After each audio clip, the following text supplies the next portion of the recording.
নাচটা জানলে উঠোন বেকাই হয়। আরে কেউ ধরে একে হসপিটালে নিয়ে যা, দেখে মনে হচ্ছে এর পোলিও ডোজ বাকি।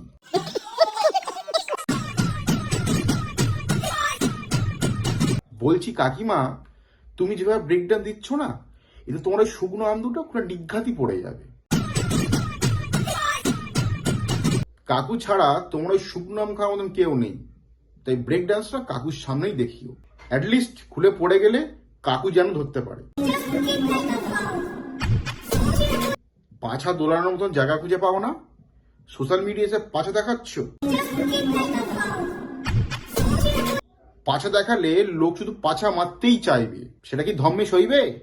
পাছা না দেখিয়ে তুমি এটা দেখাও যেটা দেখালে তুমি শান্তি পাবে, আর যেটা দেখে আমরা শান্তি পাবো, বুঝলে?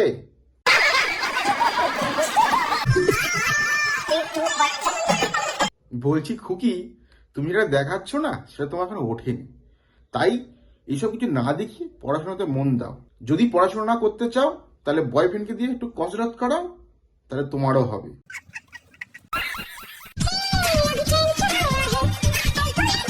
বলছি দিদি, তুমি যেটা পরে আছো ওটা তোমার ব্লাউজ নয়, ওটা তোমার সায়া।